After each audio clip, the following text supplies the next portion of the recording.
नमस्कार, news 18 India के खास शो में आपका स्वागत है। मैं हूं आपके साथ सपना शुक्ला। गाजा युद्ध अब पूरे मिडिल ईस्ट का युद्ध बन गया है। सीज फायर के बीच में ईरान ने इजरायल को विनाश की धमकी दी है। ईरान के सुप्रीम लीडर अली खामनेई ने साफ साफ कह दिया है कि इजरायल ने जितने बम गाजा में गिराए, एक एक का बम का बदला ईरान इजरायल से लेने वाला है। इधर इजरायल ने ईरान को धमकी दी है कि अगर इजरायल पर ईरान ने हमला किया तो ईरान का भी वही हश्र होगा जो गाजा का हुआ है।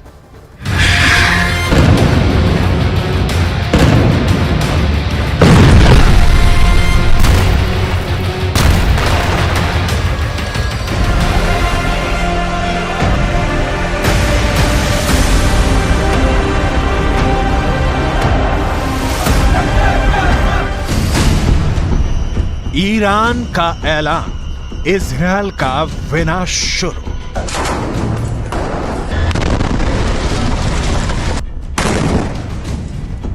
गाजा में भयंकर नरसंहार का बदला अब ईरान लेगा। ईरान के सुप्रीम लीडर अली खामनेई ने ऐलान कर दिया है कि भले ही हमास और इजरायल के बीच सीज फायर हो गया हो, लेकिन ईरान गाजा में गिराए गए एक एक इजरायली बम का खूनी बदला जरूर लेगा। ईरान ने यहां तक धमकी दी है कि वो इजरायल और अमेरिका को किसी भी कीमत पर नहीं बख्शेगा और अब इजरायल पर भीषण हमले शुरू हो चुके हैं।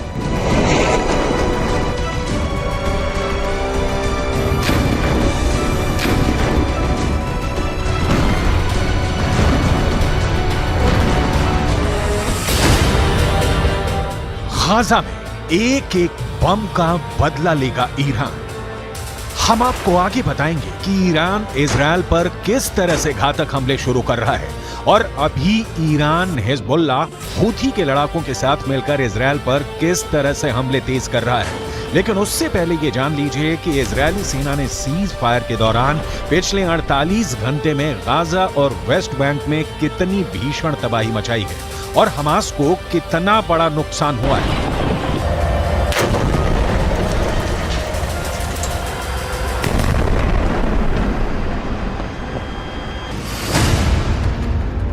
इजरायल सुरक्षा बलों यानी आईडीएफ ने दावा किया है कि पिछले 24 घंटे में हमास के नौसेना बल के कमांडर को उसने मार डाला है। कमांडर उमर अबू जल्ला हमास की नौसेना बल में एक सीनियर कमांडर था। कमांडर उमर अबू जल्ला को इजरायली सेना ने हवाई हमले में मारा है। अब तक हमास के 70 से ज्यादा कमांडर मारे जा चुके हैं। कमांडर उमर अबू जल्ला से पहले दक्षिणी खान यूनुस बटालियन के कमांडर बिलाल अल कीदरा मारा गया था, जबकि उससे पहले कमांडर अयमन नोफेल और मेजर जनरल जियाद मोहिसेन भी मारे जा चुके हैं। जबकि हमास कमांडर मुराद अबू मुराद, अली कादी और मोहम्मद कटमश को भी आईडीएफ मार चुकी है।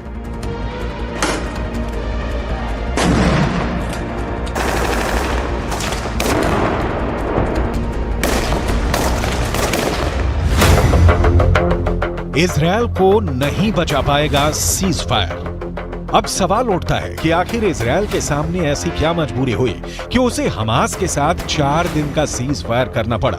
ईरानी सेना के दावों के मुताबिक गाजा सिटी में इजरायली सेना को भी भारी नुकसान हुआ है।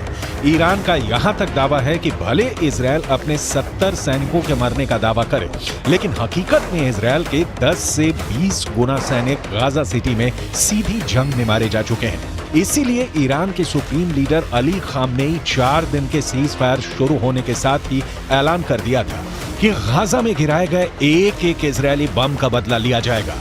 इसी को लेकर ईरान की राजधानी तेहरान में ईरान सैनिक और लड़ाकों ने जबरदस्त प्रदर्शन किया है, जिसमें इजरायल को नक्शे से मिटाने की कस्में खाई गई हैं। तेहरान में हुए प्रदर्शन की तस्वीरों में साफ देखा जा सकता है कि जबरदस्त नारों के बीच इजरायल को मिटाने की कस्में खाई जा रही हैं।